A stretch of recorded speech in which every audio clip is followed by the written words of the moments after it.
Hey, it's Mark here, and welcome to the next edition of the Employee Survival Guide, where I tell you, as always, what your employer does definitely not want you to know about, and a lot more. I'm your host, Mark Carey. I'm an employment attorney, and I'm here to tell you what your HR department won't tell you. Today, we're talking about the moment the axe falls. You've been let go. You're in shock, and they slide a document across the table called a separation agreement. It has a number on it.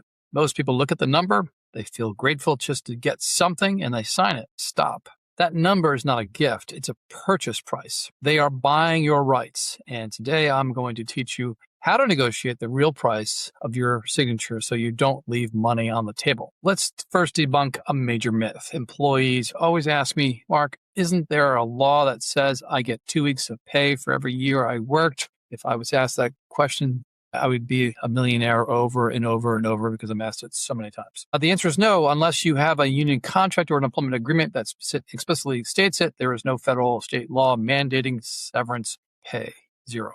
However, companies usually have a policy. The typical corporate formula is 1 week, 1 to 2 weeks of pay per year of service. But here's what they don't tell you.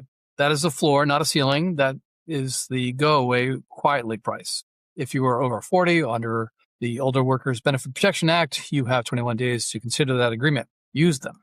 Don't sign in the room. You need time to calculate your actual damages. So how do you calculate what you should get? You need to look at your severance not as a reward for past service, but as a bridge to your next job, which I do tell people quite often.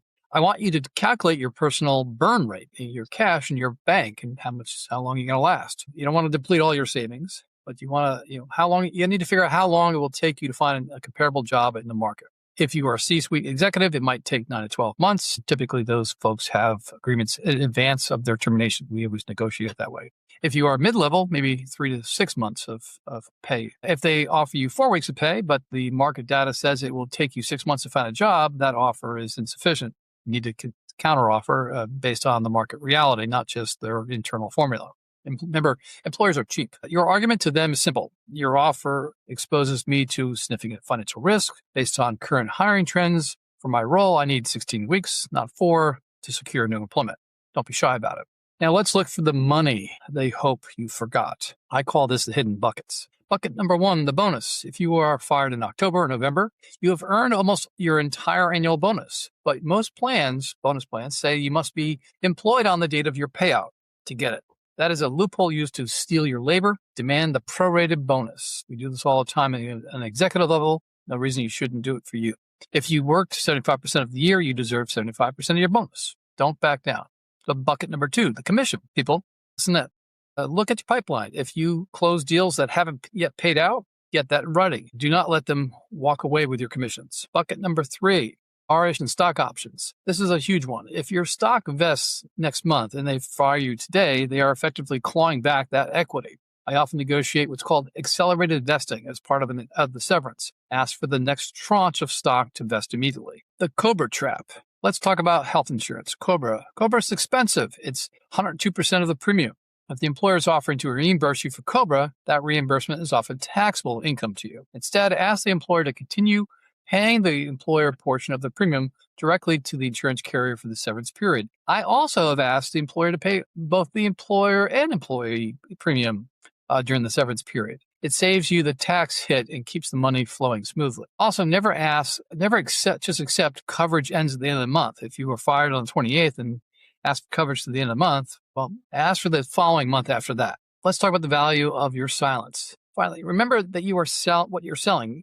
They want a general release of claims. They want to sleep at night knowing you won't sue them for discrimination, retaliation, and unpaid wages or hire me as your attorney. That won't make them sleep well at night. I will assure you that. If you have any potential legal claims, if you were treated differently than others, if you blew the whistle on something, or if you feel the layoff was targeted, your severance shouldn't be 2 weeks per year. It should be significantly higher because you are settling a potential lawsuit. This is where you need to get a lawyer like myself if you have a claim. The calculator changes from weeks of pay to risk mitigation for the company. That number is much, much, much higher. I promise you that. Here's the bottom line. The first severance offer is never the best severance offer. It's usually a test. Do the math, add up your burn rate, your prorated bonus, your lost stock options, and the cost of health insurance. Compare that to their offer. The difference is what you're trying to negotiate for. Don't leave money on the table. You earned it. If you've been let go, need help reviewing your agreement, give us a call. Until next time, thank you for allowing me to be of service. Have a great week. Hey, it's Mark, and thank you for listening to this episode of the Employee Survival Guide. If you'd like to be interviewed for our podcast and share your story about what you're going through at work and do so anonymously, please send me an email at mcarey@capclaw.com. And also, if you like this podcast episode and others like it, please leave us a review. It really does help others find this podcast. So leave a review on Apple or Spotify or wherever you listen to this podcast. Thank you very much. And glad to be of service to you.